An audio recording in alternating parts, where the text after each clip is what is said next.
Hi, Josh here. I got to do this video about a tweet that Donald Trump, the leader of the world's most powerful nation, put out the other day. He's talking about, no, he's bragging about how he's creating all these jobs, military jobs. But there's an economic fallacy in this tweet, and I'll explain it to you. But first, I actually filmed this video when he put it out, when he put that tweet out, and instead of uploading the video, I decided to post my analysis on this tweet to Reddit, and I got an overwhelmingly positive reception. But I think a lot of people were upvoting me because I was criticizing Trump. Now this was on the Bad Economics subreddit, and yeah, it got like something like, I don't know, 130 upvotes and 80% approval rating. But in the comments, I think some of the socialists on Reddit realized that I was criticizing government spending, not just Trump, and they started freaking out. And even the mods, unfortunately, even the mods were saying that my argument was insufficient. But it's not insufficient. It's very, it's basic economics, and I'll explain. I'm not saying necessarily that there's a problem with military spending. I think there's a moral argument against military, but I don't think that, I'm not saying that there's no benefit to having a military. My argument was as follows. It is the broken window fallacy.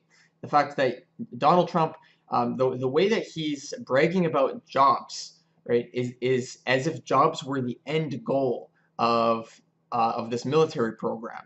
He's not bragging about creating a stronger military.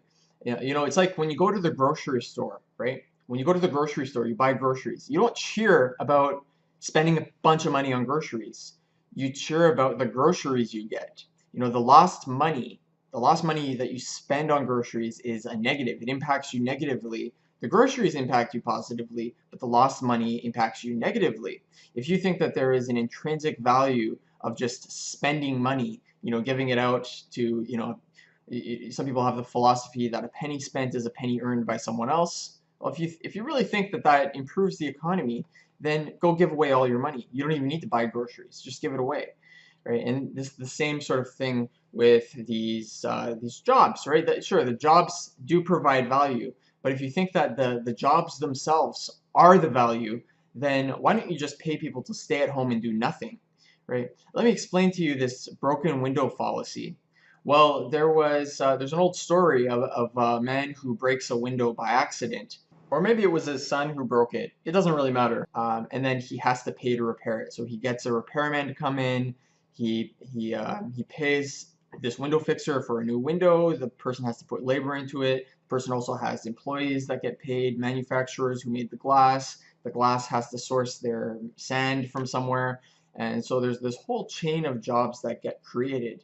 And so onlookers might look at this situation and say, hey, this guy broke his window, and that stimulated the economy a little bit. It got all these jobs going, it got all these people producing, and so that's a good thing.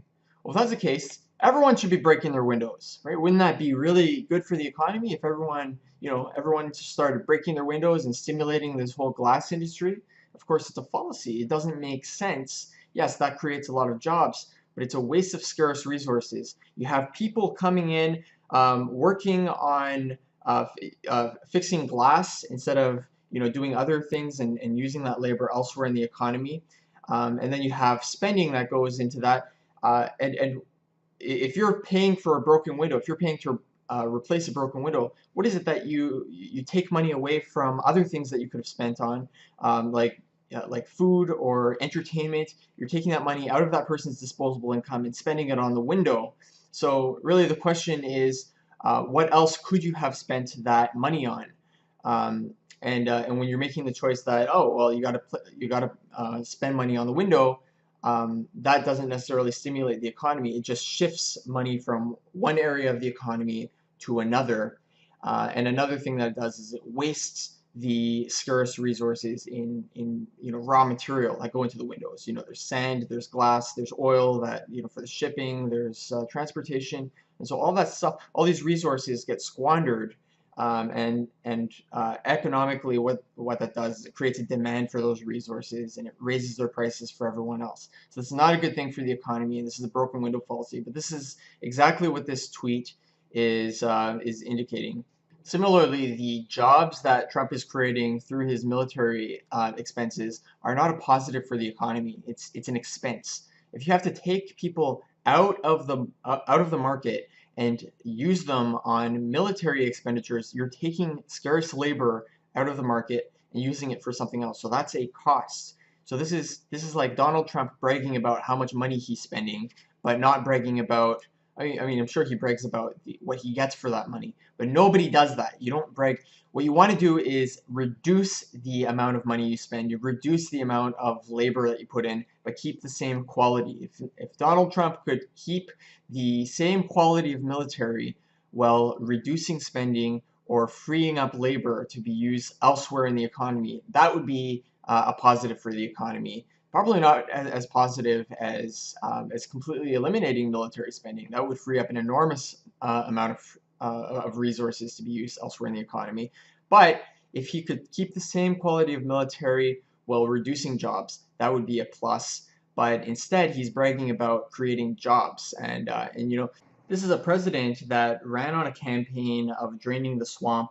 He ran on a campaign that the job numbers put out by the government are all phony. There may actually be a little bit of truth to that, but now that he's president, everything is all right. The job numbers are just fine. They're getting better. Unemployment is lower than ever before. The stock market's doing great. Everything's fine, and it's but I kind of feel like through this tweet that he's not eating his own dog food because he still realizes that people are struggling. So he wants to tap into that by talking about all the economic growth that he's creating. But of course, it's just a bunch of mumbo jumbo Keynesian economics nonsense. Anyway, so like I said, I posted this on Reddit and there was a huge discussion in the comments, big healthy discussion, big healthy debate. A lot of people debating about different things. I think a lot of people misinterpreted my sentiment. I'm not saying there's no point to military. Personally, I have my personal views on military. I think that it is a waste. I don't have the data to back that up, but I also think that it's immoral to be invading other countries and pursuing conquests. But again, that's I'm not conflating that with economics, right? But to say that jobs are the end goal of the military, or even to suggest that, or to brag about the jobs, I think is an economic fallacy. This is the broken window fallacy, and this is this president of the United States that's doing this, so it's pretty troubling. Anyway, thanks for watching. Subscribe for more JS Economics.